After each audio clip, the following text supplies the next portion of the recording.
Segera download yang Quran disebut Tadabbur, Al-Quran, dia meraih tafsir kebaikan. dalam genggaman Kita tahu bahwa Anda. bulan Ramadan adalah bulan Al-Quran.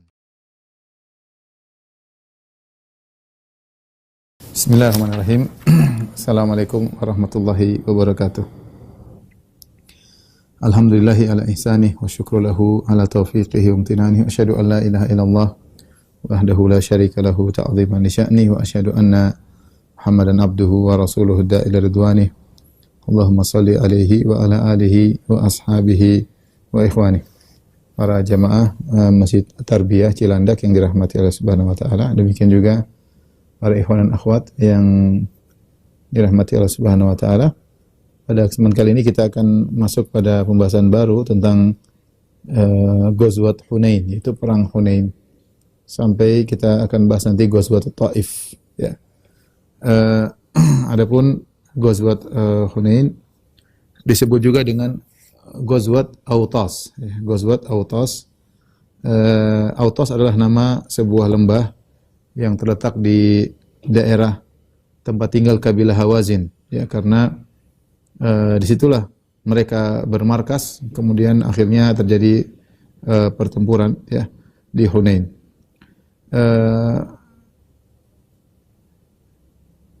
Dan disebut juga dengan Ghazwat Hawazin, ya. Jadi namanya ada tiga, namanya Ghazwat Hunain, ya. Kemudian disebut juga dengan Ghazwat Autas, ya, karena ditinjau dari markasnya orang-orang Hawazin, atau disebut juga Ghazwat Hawazin karena diperangi adalah kabilah Hawazin. Adapun sebab daripada perang ini, perang Hunain, ketika itu setelah Rasulullah SAW menaklukkan kota Mekah, orang-orang Quraisy pun tunduk kepada Rasulullah SAW. Maka para pembesar-pembesar kabilah Hawazin dan kabilah Thaqif yang mereka tinggal di daerah Taif, ya, mereka pun ingin Rasulullah SAW menyerang mereka. Jadi mereka ingin menyerang terlebih dahulu. Akhirnya mereka pun mengumpulkan pasukan yang begitu banyak, ya, untuk memerangi Rasulullah SAW. Maka bergabunglah kabilah Hawazin, kabilah Thaqif, jumlah yang besar, ya. Dan bergabung bersama mereka kabilah-kabilah yang lebih kecil lagi, seperti kabilah Nasr, kabilah Sa'ad bin Bakar, ya. Sa'ad bin Bakar ini adalah Bani Sa'ad yang Rasulullah SAW ketika kecil pernah disusui di situ, tinggal di situ jadi ibu susuannya, yaitu Halimah Sa'diyah dari Bani Bakar, Bani Sa'ad bin Bakar, ya. Makanya disebut dengan Halimah Sa'diyah dari Sa'ad, dari kabilah Sa'ad bin Bakar. Ini kabilah ini gabung bersama kabilah Nasr, ya. Kemudian juga sekelompok dari Bani Hilal, ya. Kemudian juga dari Bani Jushum, ya. Mereka kumpul semua bergabung dengan kabilah Hawazin dan Thaqif untuk memerangi Nabi SAW. Di antara mereka ada seorang dari Bani Jushum, seorang yang sudah tua, namanya Duraid ibnu Simmah. Duraid ibnu Simmah, ya. Dia seorang yang sudah tua dan sudah buta. Tetapi dia adalah orang yang pakar dalam peperangan. Udah tua, udah buta, ya. Dia tidak diajak kecuali untuk sebagai pemberi pengarahan, ya, mengarahkan peperangan, mengatur peperangan, ide-idenya, karena dia orang yang berpengalaman, ya. Dia tidak bisa berperang, sudah buta dan sudah sangat tua. Apa yang mau diharapkan dari orang buta dan tua dalam peperangan, ya. Tetapi dari sisi ide, dari sisi pemikiran, dia punya ide-ide yang baik karena dia orang yang sangat berpengalaman dan punya keahlian dalam ilmu peperangan. Dan dia adalah seorang sangat pemberani ketika di masa mudanya, ketika masih belum buta dan banyak pengalaman dalam pertempuran. Dan ada pemimpin-pemimpin yang lain di Bani Thaqif, ada namanya Qarib bin al-Aswad, dan di Bani Malik ada namanya Dzul Khimar, Subay bin al-Harith, dan yang lain-lainnya. Ada mereka, tokoh-tokohnya, mereka semua berkumpul, dan jumlah mereka setelah berkumpul seluruhnya, Hawazin, kemudian Thaqif, kemudian Nasr, kemudian Bani Sa'ad bin Bakar, kemudian seluruhnya kumpul, jumlahnya sekitar 20.000. Jadi pasukan mereka jumlahnya sekitar 20.000. Kemudian pimpinan utama mereka, ya, adalah Malik bin Auf An-Nasri, ya. Malik bin Auf An-Nasri. Inilah pimpinan utama Malik bin Auf dari Bani Nasr. Dan masih muda ketika itu, umurnya 30 tahun. Jadi belum matang, masih 30 tahun. Masih 30 tahun. Dan dia memimpin pasukan, ya, berjalan menuju Rasulullah sallallahu alaihi wasallam, ya. Menuju Rasulullah sallallahu alaihi wasallam, dan dia menyuruh orang-orang untuk membawa seluruh harta mereka, membawa istri-istri mereka, anak-anak mereka, seluruhnya dibawa. Ya. Sampai mereka berjalan sehingga tiba di Autas, ya. Saya berjalan, mereka tiba di Autas, ya.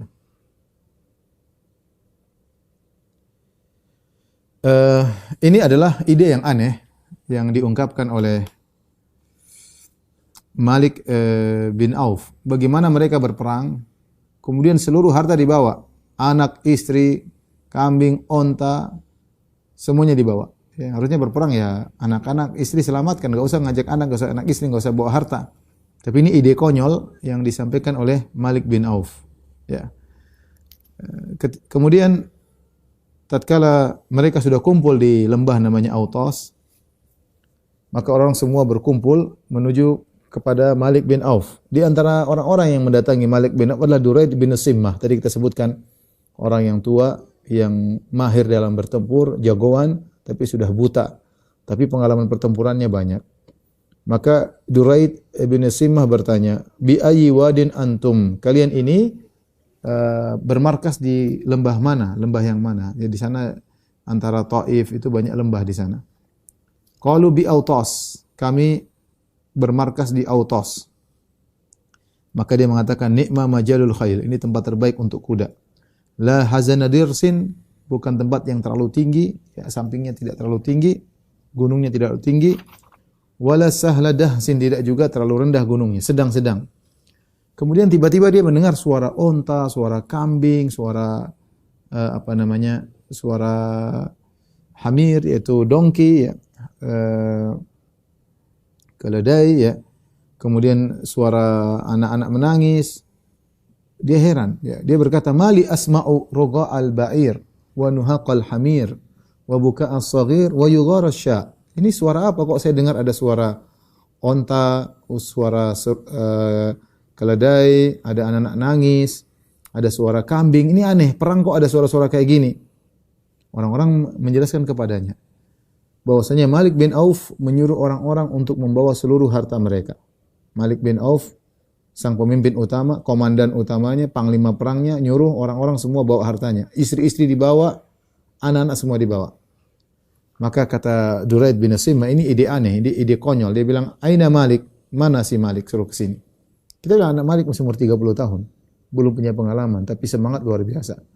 Oleh karenanya kalau kadang-kadang dipimpin oleh orang masih sangat muda, agak repot memang umur 30-an, ya. Jarang orang umur 30-an kemudian hebat, ya. Harusnya lebih tua, lebih matang, lebih banyak pengalaman, itu lebih baik. Kadang-kadang yang masih muda umur 30-an seperti ini kadang-kadang nekat, kadang-kadang salah perhitungan, sebagaimana Malik bin Auf An-Nasri ini.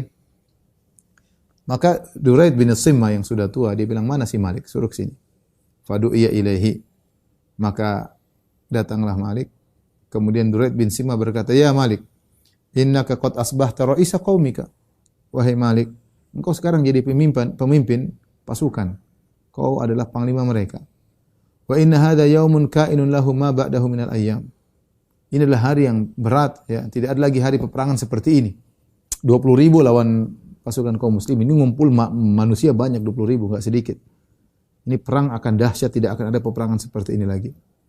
Namun pertanyaan saya, wahai Malik bin Auf, mali asma'u roga al-ba'ir wa nuhaqal hamir wa buka as-saghir wa yughar asy-sya'. Namun kenapa saya dengar ada suara onta? Kok ada suara onta-onta?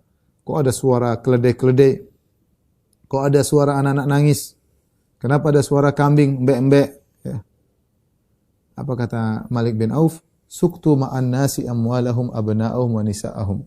Aku menyuruh orang-orang untuk membawa harta mereka, membawa anak-anak mereka, dan membawa istri-istri mereka. Seluruhnya saya suruh bawa. Kata Duraid bin Simmah, "Wali madzaka?" Kenapa kau suruh mereka bawa? istri-istri, anak-anak semuanya suruh dibawa. Malik mengatakan, "Aradtu an aj'ala khalfa kulli rajulin minhum ahlahu wa malahu liyuqatila anhum." Aku ingin setiap orang ketika perang di belakang dia ada istrinya, ada anaknya, ada hartanya, biar dia tidak mundur. Dia mundur berarti dia kehilangan istri, anak dan harta-hartanya. Sehingga dia akan berperang habis-habisan. Ternyata inilah idenya Malik bin Auf agar pasukan tidak kabur. Karena kalau mereka kabur, ada istri, ada anak-anak akan jadi tawanan, akan jadi budak, dan harta-harta mereka akan diambil. Maksud dia mereka akan bertempur habis-habisan, lebih baik mati ya daripada kemudian kabur selamat tapi anak istri dijadikan tawanan. Idenya Malik bin Auf seperti itu. Idenya sepertinya cemerlang. Tapi apa kata Duraid bin Simmah, seorang tua yang sudah sangat berpengalaman? Dia berkata, "Ra'i dha'nin wallah." Ya, ra'i dha'nin. Ini pendapat kata dia pendapat orang pengembala kambing seperti ini. Ya, wa hal yaruddul munhazimu syai'. Apakah orang kalah ada yang bisa menghalangi dia untuk kabur? Percuma. Dia kalah ya sudah. Kabur, mau istri anak dia akan tinggalkan. Ya. Inna in kanat laka lam yanfa'k illa rajulan bi sayfi rumhihi. Kata Duraid bin Simmah, kalau ini perang memang menang, yang bermanfaat hanyalah orang yang dengan pedang, yang jagoan dengan pedangnya atau dengan tombaknya. Wa in kanat alaik, tapi kalau ternyata perang ini kamu kalah, fudhihta fi ahlika wa malik, maka kau akan dipermalukan pada hartamu dan istri keluargamu, akan jadi tawanan. Apa faedahnya? Kalau kalah tetap aja kalah. Kalau orang bawa anak, bawa istri, yang bermanfaat adalah pedang, yang berani, yang berani tetap berani, yang penakut tetap penakut. Ya, percuma suruh bawa istri, bawa anak-anak, percuma. Tapi kalau kau kalah dalam peperangan hari ini memalukan. Anak-anakmu, istrimu jadi tawanan, dibudak, hartamu diambil. Kemudian Duraid berkata, "Ma fa'alat Ka'bun wa Kilab." Mana kabilah Ka'ab dan mana kabilah suku Ka'ab dan suku Kilab, mana? Kok saya enggak dengar suara mereka? Dan ini adalah salah satu dari suku kecil dari Hawazin. Ya. Hawazin itu kabilah besarnya, kemudian ada suku-suku kecilnya. Kenapa mereka berdua tidak hadir, dua suku ini? Qalu lam yashhadha minhum ahad. Tidak seorang pun dari mereka ikut. Faqala Duraid berkata, qabal hiddu wal jiddu. Maka perang kali ini tidak dihadiri oleh orang-orang yang hebat. Jadi ternyata dua suku ini, suku kecil ini, suku Ka'ab dan suku Kilab. Suku Kilab adalah dua suku yang hebat dalam pertempuran. Kalau mereka tidak hadir, repot. Walau kana yauma ala'in wa rif'atin lam taghib anhu Ka'ab wala Kilab. Seandainya ini perang akan kita menangkan, maka dua suku ini tidak akan luput. Mereka pasti hadir. Ya, tapi kalau mereka tidak hadir, repot. Waladitu annakum fa'altu ma fa'alat Ka'bun wa Kilabun. Saya berharap kalian dalam peperangan bisa melakukan seperti apa yang dilakukan oleh suku Ka'ab dan suku Kilab. Karena dua suku ini kalau perang sangat hebat. Aku ingin kalian mewakili mereka. Ya. Kemudian dia berkata, "Ya Malik, wahai si Malik, innaka lam tasna' bi taqdimil baydati Hawazin ila nuhuril khail syai'an." Tidak ada faedahnya wahai Malik. Kau bawa seluruh anak-anak, istri, harta semua untuk masuk dalam pertempuran, tidak ada faedahnya. Apa faedahnya? Irfa'hum ila mutamanna'i biladihim. Sudah, suruh mereka tinggal di rumah saja, di tempat yang aman. Ya. Ngapain bawa dalam peperangan? Wa liya qaumihim di tempat-tempat yang tinggi. Tsumma alqi subah. Kemudian kau bertempur lawan Muhammad dan teman-temannya, orang-orang yang sahabat yang keluar dari nenek moyang, keluar dari adat tradisi nenek moyang mereka. Ala mutunil khail. Naik kuda lawan mereka. Ngapain bawa kambing, onta, anak-anak perempuan semua dibawa. Wa in kanat laka lahiqa bika min waraika. Kalau kau menang, sudah tinggal mereka turun ikut kamu. Anak-anakmu, istrimu semua ikut kamu kalau kau menang. Wa in kanat alaika alfa kadzalik wa qad ahrazta ahlaka wa malak, ya. Kalau memang kau kalah, ya sudah, mau diapain? Kau menghadapi kekalahan, tetapi anak istrimu selamat. Anak istrimu selamat. Ini nasihat orang tua kepada anak muda, agar memikirkan kembali. Ide memang mungkin cemerlang, tapi konyol, nggak ada faedahnya. Datangnya anak dan istri tidak menjadikan seorang yang penakut jadi pemberani, dan tidak menjadikan seorang yang tidak tahu bertempur jadi jagoan. Gampangnya demikian. Apa faedahnya bawa anak istri? Ya. Apalagi bawa harta. Konyol. Kalau kalah konyol. Ini terlalu spekulasi tingkat tinggi. Tapi apa kata sang pemimpin Malik bin Auf An-Nasri yang dia adalah masih sangat muda 30 tahun. Dia berkata, "La wallahi la af'alu dzalik." Demi Allah. Jadi mereka semua percaya sama Allah, cuma mereka musyrikin. Kata mereka, demi Allah, aku tidak akan melakukan nasihatmu. Tidak. Innaka kabirta wa kabir aqluka. Wahai Duraid bin Simmah, kau sudah tua, otakmu juga sudah tua. Artinya kamu pikiran-pikiran zaman model dulu ya, zaman apa namanya? Intel Pentium 1 kali ya. Otakmu udah tua dan kau juga udah tua. Wallahi la tuti'unnani ya ma'syara Hawazin. Demi Allah kalian semua kabilah Hawazin harus taat kepadaku. Ya. Aula attaki'anna ala hadha sayf hatta yakhruja min dhahri. Atau aku akan menekan pedang ini di dadaku sampai keluar di belakang. Kamu taat atau saya mati? Qalu ata'naka. Kata mereka, kami taat kepada engkau wahai Malik. Ketika itu karena Malik bin Auf sudah bersikeras, maka Duraid, orang yang sudah tua tadi berkata, "Hadza yaumun lam ashhadhu wa lam yafutni." Ini adalah peristiwa yang aku tidak pernah menyaksikan peristiwa seperti ini. Ya, dan aku tidak akan luput dari peristiwa peperangan seperti ini. Peperangan jumlah 20.000, itu sekarang aja 20.000 itu banyak ya. 20.000 itu jumlah yang banyak. Perang 20.000 lawan 10.000 itu perang yang banyak, dahsyat. Sekarang aja masih banyak, apalagi zaman itu, zaman manusia masih sedikit. Tentu perang ini perang dahsyat kalau kita berbicara tentang zaman tersebut. Kalau terjadi zaman sekarang itu pun dahsyat. Apalagi terjadi pada zaman dahulu tatkala jumlah manusia masih sangat sedikit. Yang aneh bahwasanya anak-anak ikut, anak-anak masih bayi ikut, istri-istri ikut, kambing-kambing, keledai-keledai, onta-onta semua dibawa. Setelah itu Malik bin Auf sang pemimpin An-Nasri kemudian memerintahkan untuk didatangkan kuda-kuda, kemudian diatur dalam saf, kemudian saf-saf para pasukan tempur juga disafkan, dibariskan, kemudian di belakang mereka saf para wanita, ya. Kemudian di belakang setelah para wanita baru saf onta-onta di belakang. Jadi dia susun saf, ya. Di paling depan kuda-kuda, kemudian para pasukan berkuda, pasukan mungkin pejalan kaki, dan para wanita, kemudian onta-onta. Kemudian dia berkata, "Idza ra'aitumuhum faksiru jufuna suyufikum, thumma shuddu 'alaihim syaddata rajulin wahid." Kalau kalian sudah lihat Muhammad dan teman-temannya, hancurkan sarung pedang kalian, buang itu sarung pedang. Pokoknya bertempur sampai mati. Dan seranglah Muhammad dengan sekali serangan. Jadi kompak, serang Muhammad. Harus kompak. Demikianlah kabilah Hawazin telah mempersiapkan diri untuk bertempur melawan pasukan Nabi Muhammad SAW dan para sahabat. Ketika Nabi SAW mendengar ada kabar-kabar bahwasanya desas-desus Hawazin telah berkumpul, Nabi punya mata-mata. Ya, beliau juga mencari berita-berita apa yang terjadi di sekitar beliau. Maka Nabi mengutus Abdullah bin Abi Hadrat Al-Aslami.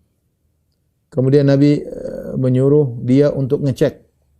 Masuklah kau ke sana, ke kabilah Hawazin, gabung dengan mereka, bercampur baur dengan mereka, lihat apa yang terjadi. Maka Ibnu Abi Hadrat pun berjalan, ya. Dia pun masuk ke tengah-tengah kabilah Hawazin. Mereka tidak sadar, sama-sama Arab, tidak ada perbedaan kulit, ya. Sama-sama bahasa Arab, baju juga sama, cuma beda suku. Akhirnya dia masuk ke dalam, kemudian dia duduk sama mereka, ngobrol sama mereka, sehingga dia tahu dan benar-benar bahwasanya kabilah Hawazin telah bertekad untuk menyerang Nabi SAW. Maka dia pun pulang, dia sabarkan kepada Nabi bahwasanya kabar benar. Ya, Nabi menyuruh mata-mata, ya.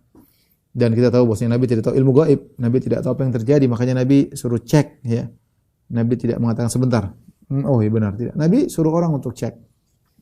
Seperti biasa seorang panglima menyuruh anak buah untuk cek, bahkan suruh menyamar, kemudian cek berita benar atau tidak. Karena Nabi tahu pasukan mereka sangat besar, Nabi butuh modal besar untuk melawan mereka. Maka kekuatan peperangan memerlukan ikhtiar yang tinggi, alat-alat perang yang banyak, ya. Maka Nabi SAW terpaksa pinjam kepada sebagian orang alat-alat perang. Di antara yang memiliki alat perang yang banyak Safwan bin Umayyah. Safwan bin Umayyah ini sudah kita sering sampaikan, namanya Safwan bin Umayyah ibnu Khalaf. Umayyah bin Khalaf majikannya Bilal yang telah menyiksa Bilal, dicambuk, dijemur di bawah terik matahari, yang akhirnya Umayyah bin Khalaf dibunuh oleh Bilal dan kawan-kawan ketika perang Badar. Termasuk Ali bin Umayyah bin Khalaf, yaitu kakaknya Safwan atau adiknya Safwan. Mereka mati dalam perang Badar. Maka Safwan sangat jengkel karena bapaknya Umayyah bin Khalaf mati dalam perang Badar. Maka dia sangat benci kepada Nabi Muhammad SAW. Dan sudah kita sebutkan pada pertemuan sebelumnya, Safwan akhirnya kabur meninggalkan kota Mekah ketika Mekah ditaklukkan oleh Nabi. Dia kabur, ingin pergi ke Jeddah, naik kapal, pergi jauh, tapi akhirnya dia diberi keamanan. Silakan pulang dan silakan kau tinggal di Mekah, tidak usah masuk Islam, tidak apa-apa. Ya, silakan saya kasih waktu. Nabi kasih waktu berbulan-bulan agar dia memilih mau tinggal di kaum muslimin, mau pergi, terserah. Nah, intinya Nabi tidak membunuhnya. Dan dia masih musyrik ketika itu, dia belum masuk Islam, dia masih musyrik. Maka Nabi SAW pinjam kepada dia adru' wa aslihah, yaitu pedang-pedang. Nabi pinjam pedang, tombak, kemudian pinjam juga baju perang. Maka dia berkata kepada Nabi, dia tanya, "Aghasban ya Muhammad, kau ingin rampas dari aku wahai Muhammad?" Dia masih belum muslim. Ini kau pinjam atau kau rampas wahai Muhammad? Mau perang, pedang-pedang kau ambil semua. Rupanya Safwan ini punya alat perang banyak, ya. Pedang-pedang kau ambil, tombak-tombak kau ambil, baju-baju perang kau ambil. Ini ngerampok atau pinjam? Aghasban ya Muhammad, ini kau ngerampas dari saya Muhammad? Kata Rasulullah SAW, bal ariyatun madmunah, bukan rampokan. Ini pinjaman yang terjamin akan kembali. Saya bertanggung jawab. Ariyatun madmunah, saya pinjam, saya tidak ngerampas. Maka Safwan bin Umayyah meminjamkan kepada Nabi 100 dira', 100 baju perang. Mungkin baju-baju yang spesial, yang hebat, dipinjamkan oleh Safwan kepada Nabi SAW. Demikian juga Nabi SAW meminjam harta dari seorang bernama Abi Rabi'ah al-Makhzumi, ya. Abu Rabi'ah al-Makhzumi. Bahwasanya Nabi SAW pinjam dari dia uang atau dirham ketika perang Hunain sekitar 30.000 atau 40.000 dirham, ya. Nabi pinjam, butuh biaya perang itu butuh biaya. Sampai sekarang perang juga mahal. Makanya kalau negara sudah mulai perangnya nggak berhenti, bangkrut tuh negara, ya. Peluru aja harganya berapa, ya. Rudal harganya entah berapa miliar, ya. Mahal. Makanya tidak semua negara punya persenjataan yang kuat, ya. Sebagian negara dijatah peluru, pasukannya memiliki jatah peluru sekian, tidak bisa banyak karena mahal. Perang itu butuh biaya mahal, ya. Maka Nabi SAW karena tidak atau kekurangan uang, Nabi SAW pinjam di sini, pinjam ke sana, pinjam ke sini untuk perang. Ya, Nabi pinjam sekitar 30.000 atau 40.000, entah dinar atau dirham, pinjam kepada Abu Rabi'ah al-Makhzumi. Kemudian setelah Rasulullah SAW selesai dari perang, Rasulullah menang, Rasulullah SAW kembalikan pinjaman tersebut. Rasulullah kembalikan, dan setelah perang Rasulullah kembalikan kepada sang pemilik uang tersebut. Rasulullah SAW berkata, barakallahu laka fi ahlika wa malik. Ya. Semoga Allah memberkahi engkau pada keluargamu, pada hartamu. Innama jazaa'us salafi al-wafa'u wal hamdu. Sungguhnya balasan bagi pinjaman adalah menunaikan pada waktunya dan juga memuji, ya, berterima kasih, ya. Inilah adab orang kalau minjem, ya, dia harus wafa itu mengembalikan pada waktunya, tidak mengulur-ngulur kalau memang ternyata dia mampu. Kalau tidak mampu, lain cerita.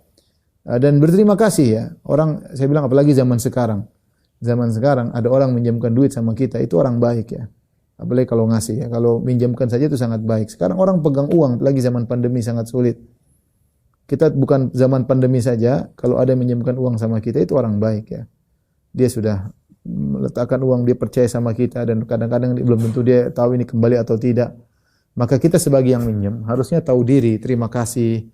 Kalau punya uang segera kembalikan, jangan ditunda-tunda ya. Makanya Nabi mengatakan matalul ghani zulmun, orang yang mampu bayar hutang sudah jatuh tempo namun dia tunda-tunda, ini orang zalim. Lain halnya kalau belum jatuh tempo, enggak apa-apa, yang penting pas jatuh tempo harus bayar. Nah, kalau seorang udah jatuh tempo dia enggak bayar-bayar, ya maka dia berbuat zalim. Semakin dia tidak bayar semakin zalim. Nah, banyak orang yang ketika meminjam uang pura-pura lupa lah, kemudian tunda-tunda lah. Setan datang membuat dia akhirnya punya duit, dia tahan, dia buat beli yang lain untuk kembangkan usaha, buat ini, buat padahal sudah jatuh tempo. Akhirnya orang yang meminjamkan uang kepada dia dulu ngemis-ngemis sama dia. Ngemis-ngemis sama dia. Bahkan di antara perkara yang menakjubkan, ada sebagian kawan dia minjamkan uang sama orang. Setelah itu sudah jatuh tempo dia belum tagih, atau intinya dia tagih, satu saat dia tagih kepada kawan satunya lagi yang pinjam uang sama dia. Dia tagih mana uang? Akhirnya yang ditagih marah-marah. Yang ditagih marah-marah. Dia bilang, "Bapak ini gimana? Kemarin saya punya uang, Bapak tidak tagih. Sekarang saya enggak punya uang, Bapak malah nagih." Seharusnya kita kalau punya hutang enggak usah ditagih, bayar. Enggak usah perlu nunggu ditagih-tagih. Harusnya langsung bayar saja ya. Karena hutang beban, repot pada hari kiamat kelak ya. Repot. Orang menggampangkan masalah hutang, sementara Nabi pernah tidak mau sholat sama orang yang punya hutang 2 dinar ya. Nabi mengembalikan dan Nabi mengatakan innama jazaa'u salaf al-wafa'u wal hamdu. Balasan bagi orang yang membayar hutang adalah sesuai dengan waktunya, menunaikan dan juga memuji. Taib.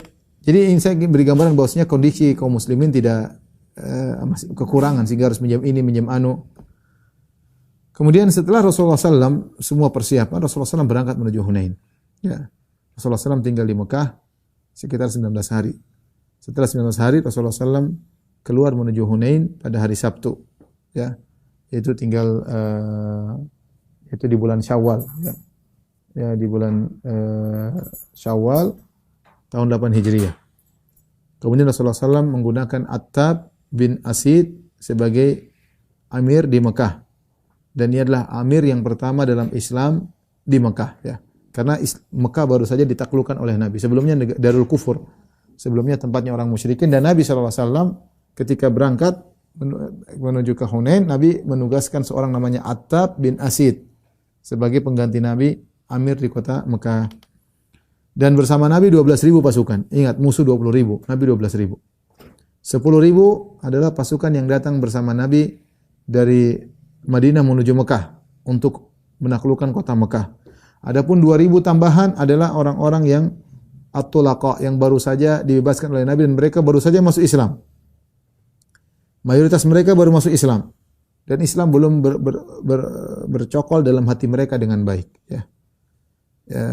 Kemudian juga ada orang musyrikin ikutan keluar bersama Nabi, ingin nonton.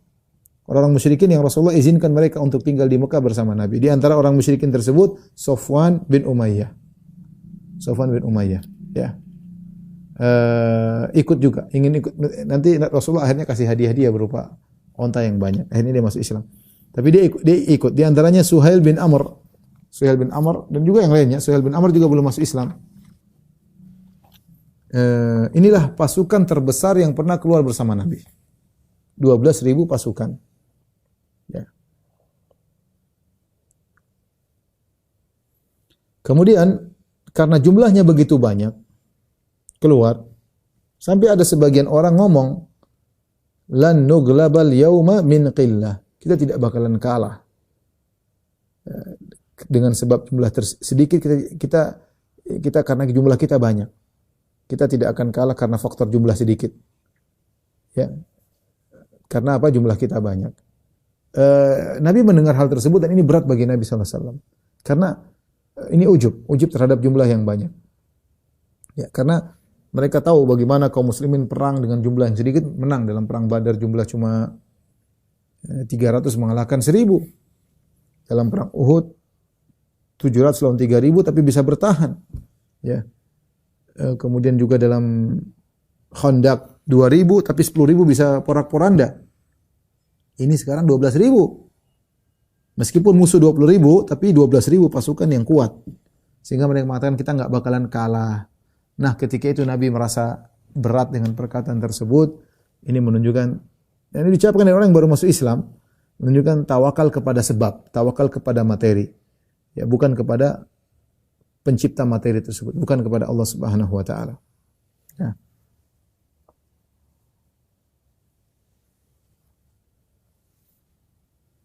Taib, ketika mereka lewat berjalan menuju Hunain, di tengah jalan mereka bertemu dengan ada sebuah pohon yang hijau yang besar yang dikenal dengan pohon Dzatu Anwat. Dzatu Anwat itu pohon yang memiliki gantungan-gantungan. Dzatu Anwat artinya pohon yang memiliki gantungan-gantungan. Orang-orang Arab dahulu mengkeramatkan pohon ini, pohon sidar ini. Dan mereka menggantungkan senjata-senjata mereka, pedang mereka, tombak mereka di pohon-pohon ini dengan harapan jadi kuat, tambah kuat pedangnya, tambah kuat tombak-tombaknya, bahkan mereka nongkrong di pohon tersebut, ya. Ketika Nabi melewati, sebagaimana dalam hadis Abu Waqid Al-Laitsi, ya, mararna bi sidr, kami pun melewati pohon tersebut. Wa nahnu hudatsa'u ahdin bi kufrin, kami baru saja masuk Islam. Walil musyrikina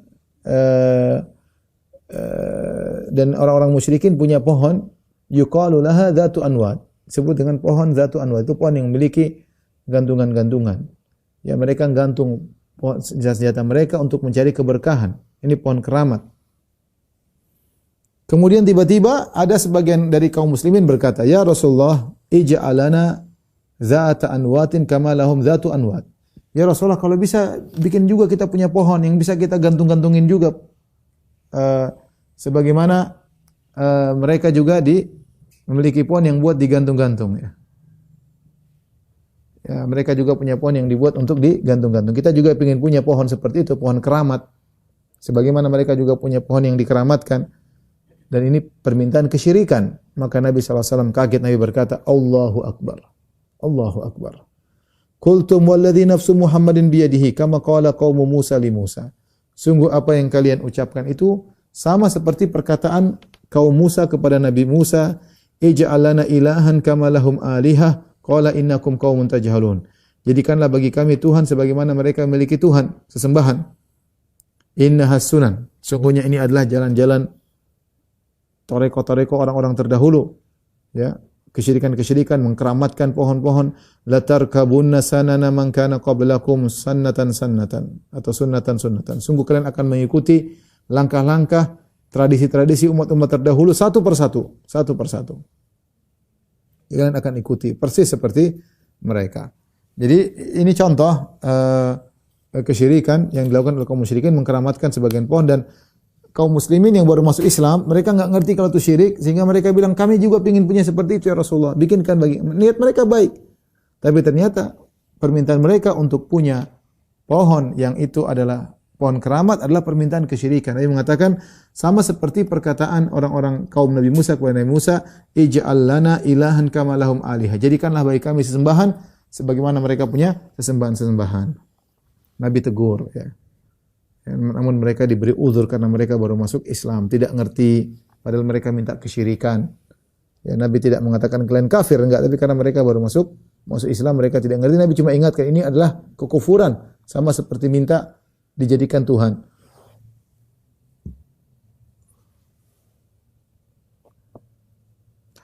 Rasulullah terus berjalan, ya. Setelah semakin jauh, sehingga tiba di sore hari.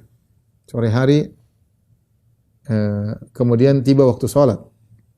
Tiba-tiba datang seorang lelaki berkuda. Dia berkata, ya Rasulullah, inni intolaktu baina aidikum hatta tolaktu ala jabali kada wa kada. Ya Rasulullah, tadi saya jalan di luar, ke depan, saya naik kuda. Sampai saya tiba di sebuah gunung ini, gunung itu, dia cerita. Fa'idha ana bihawazin an bakrati abihim. Tiba-tiba saya lihat Hawazin seluruhnya semua hadir. Ya. Bidhu'nihim wa na'imihim wa nisa'ihim ijtama'u fi Hunain. Ya. Semuanya diajak, perempuan-perempuan diajak, semua orang tua semuanya. Unta-unta mereka bawa, istri-istri mereka, anak-anak semua mereka, semuanya total semua muncul situ. Mereka kumpul semua di Hunain. Apa kata Nabi sallallahu alaihi wasallam? Jadi dia kasih kabar kepada Nabi. Fatabassama Rasulullah sallallahu alaihi wasallam. Rasulullah SAW tersenyum. Rasulullah SAW berkata, tilka ghanimatul muslimina ghadan insyaallah.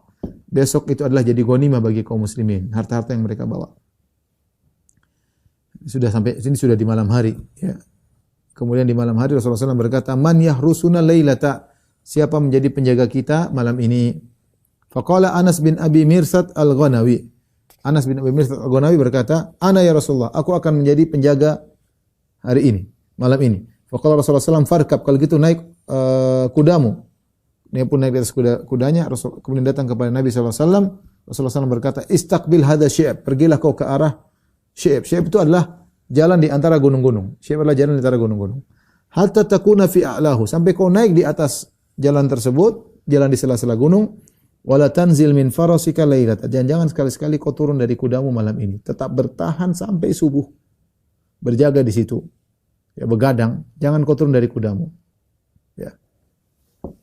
Dia menjalankan. Falamma asbahu, tatkala Rasulullah tidur bersama para sahabat, tiba di pagi hari, Rasulullah SAW pun pergi ke tempat sholatnya. Kemudian Rasulullah SAW sholat 2 rakaat. Rasulullah SAW berkata, hal ahsastum farisakum, ya, apa kalian melihat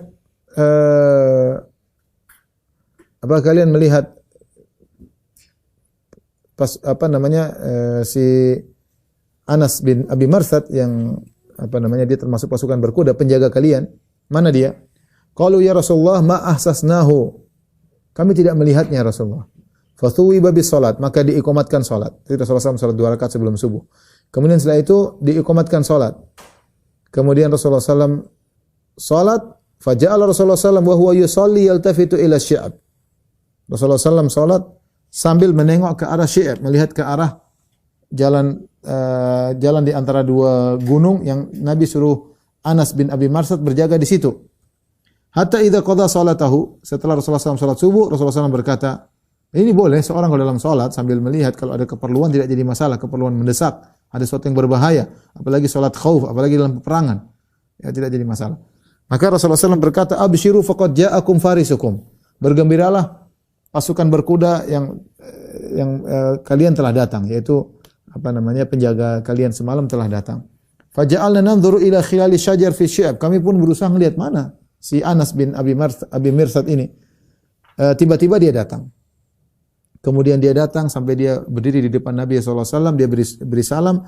Rasulullah SAW, kemudian dia berkata, inni intalaqtu hatta kuntu fi a'la hadha syi'ab. Ya Rasulullah, aku telah menjalankan perintahmu sampai aku berada di puncak jalan tersebut. Haitsu amarani Rasulullah SAW, sebagaimana engkau perintahkan kepadaku. Falamma asbahtu tala'tu syi'abain kilaihima fanadhartu falam ara ahadan. Aku lihat di sana, aku lihat di jalan-jalan, tidak ada orang sama sekali di sana, tidak ada musuh. Rasulullah SAW berkata, hal nazalta laila, apakah kau turun dari kudamu semalaman? Kata Nabi, la, kata dia, la illa musalliyan au qadiyan hajatan. Saya tidak turun dari kudaku selamanya kecuali cuma salat dan untuk menunaikan hajat. Artinya saya menjalankan perintah sesuai perintahmu ya Rasulullah. Kata Rasulullah SAW, qad aujabta fala alaika alla ta'mala ba'daha. Kau telah wajib masuk surga. Tidak masalah kau seandainya tidak beramal karena kau sudah dijamin masuk surga, ya, telah wajib surga untukmu, ya. Jadi menunjukkan ini adalah kemuliaan seorang sahabat yang Nabi mengatakan engkau telah wajib masuk surga. Kemudian Nabi SAW melanjutkan perjalanannya, ya, sampai ke Hunain di sore hari Selasa, di malam Selasa, ya.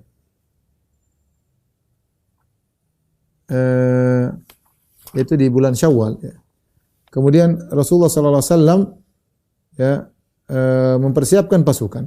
Demikian juga kita sudah sebutkan tadi Malik bin Auf An-Nasri, ya, dia telah menyiapkan pasukannya di Wadi Hunain dan dia telah sampai lebih dahulu di Wadi Hunain, di lembah Hunain, dia mendahului kaum muslimin, ya. Kemudian dia sembunyikan pasukannya, dia bagi-bagi orang, pasukan pemanah di sekeliling lembah, ya.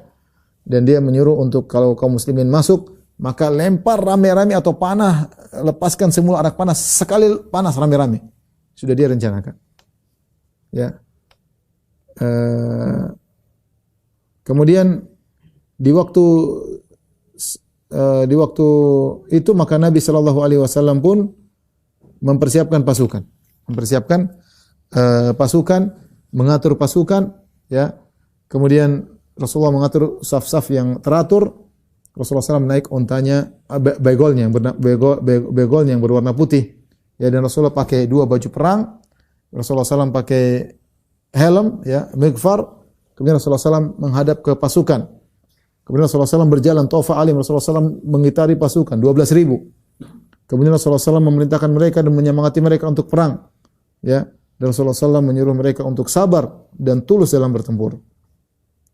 Adapun Khalid bin Walid, Rasulullah SAW suruh untuk memimpin Bani Salim, dipimpin oleh Khalid bin Walid, ya, dan Khalid bin Walid jadi pemimpin mereka. Maka di waktu subuh, masih waktu gelap, ya, baru selesai subuh, masih remang-remang, ya. Maka kaum muslimin pun masuk turun ke Wadi Hunain. Padahal kaum musyrikin sudah ada di situ. Mereka tidak menduga bahwasanya peperangan begitu cepat. Biasanya mungkin waktu duha. Ini masih gelap-gelap, mereka sudah bersiap di situ. Kaum muslimin tidak tahu, Nabi tidak tahu ilmu gaib. Nabi tidak tahu ilmu gaib.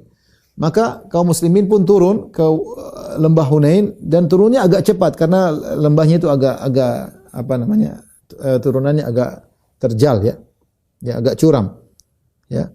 Maka mereka tidak tahu bahwasanya ada pasukan-pasukan kabilah Hawazin yang sembunyi di jalan-jalan yang sempit di lembah tersebut, ya.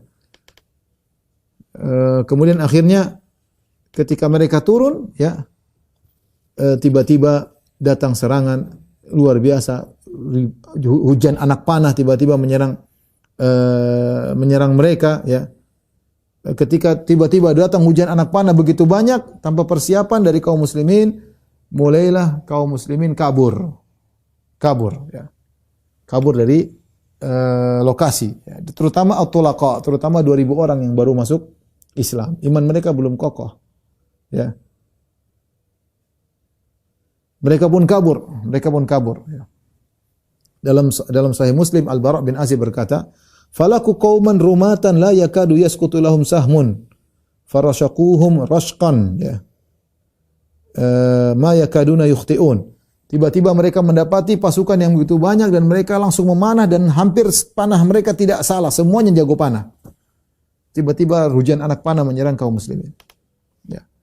Mundurlah kaum muslimin, kabur.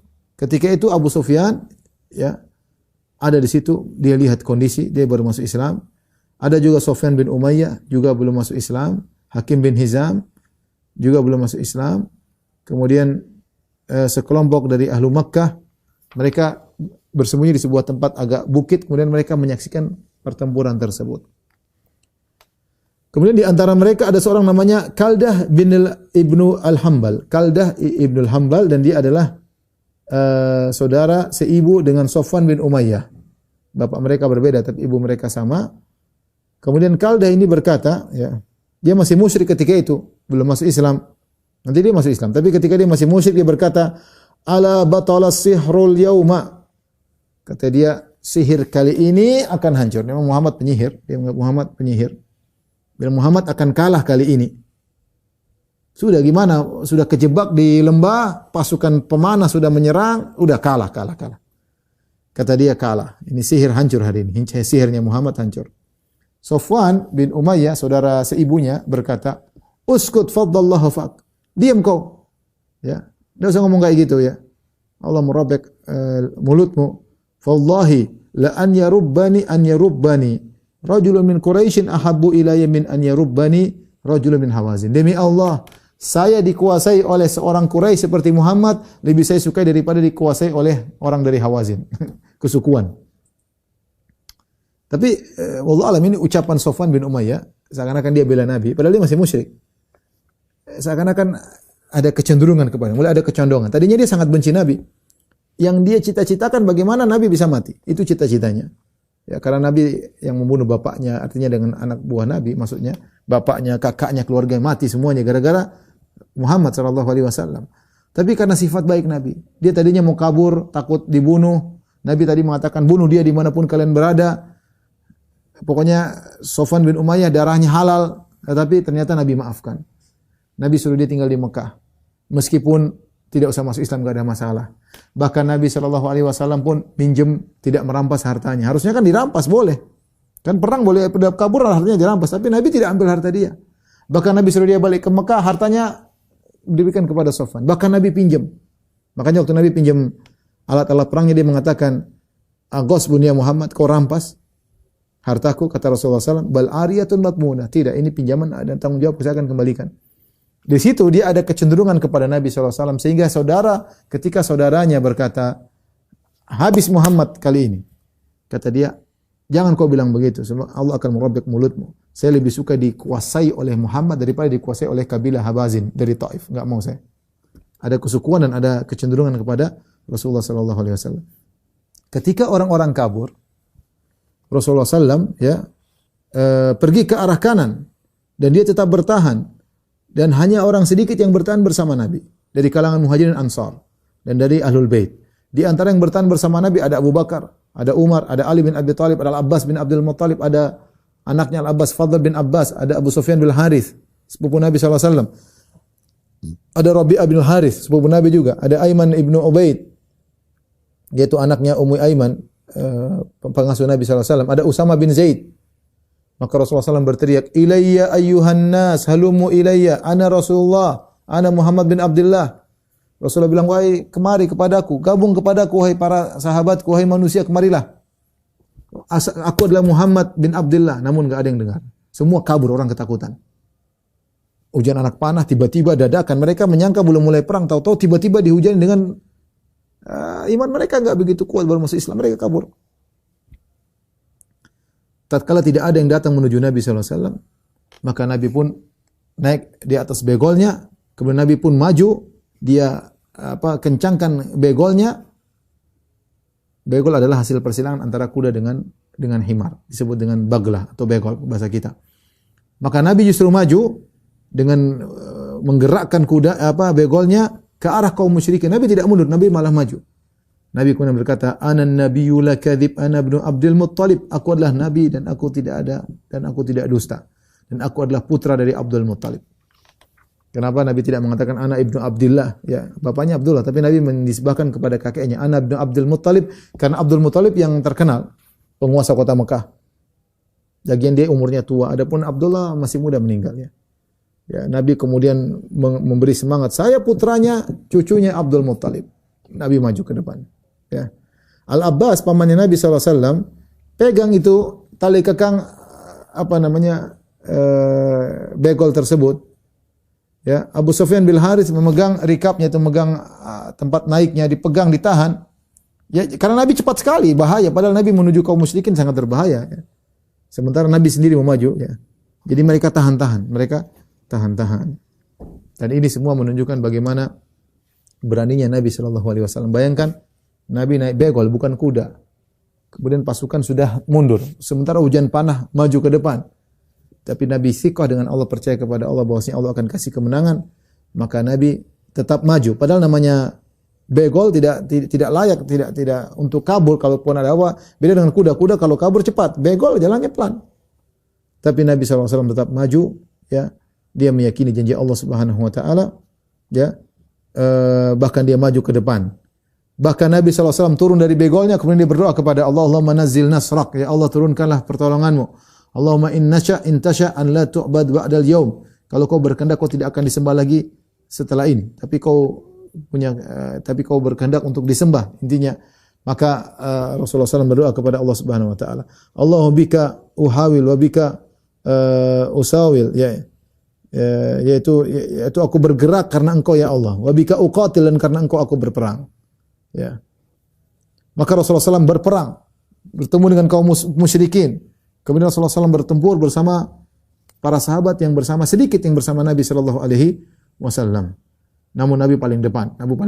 Berkata Al-Bara bin Azib radhiyallahu anhu, "Kunna wallahi idza marra al-ba'su nattaqi bihi." Kalau perang sudah berkobar, kami berlindung di belakang Nabi Shallallahu Alaihi Wasallam. "Wa inna syuja' minna lalladhi yuhadhi bihi." Yang pemberani kami, yang paling berani yang setara dengan Nabi. Tapi tidak ada yang berani di depan Nabi, semua di belakang Nabi. Kalau dalam kondisi Nabi biasanya ngawasi, tapi dalam kondisi ini Nabi turun, bahkan Nabi paling depan. Bahkan Ali bin Abi Thalib pernah berkata, "Kunna idza marra al-ba'su wa laqiyal qaumul qauma ittaqaina bi Rasulillah, fama yakunu minna ahadun adna ila al-qaum minhu." Kalau kondisi perang sudah sangat berat, Kami semua berlindung di belakang Nabi sallallahu alaihi wasallam. Tidak ada seorang pun lebih maju daripada Nabi sallallahu alaihi wasallam. Baik, apa yang terjadi insyaallah kita lanjutkan pekan depan ya.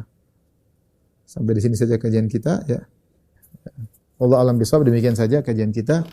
Kurang lebihnya saya mohon maaf. Wabillahi taufiq wal hidayah. Assalamualaikum warahmatullahi wabarakatuh.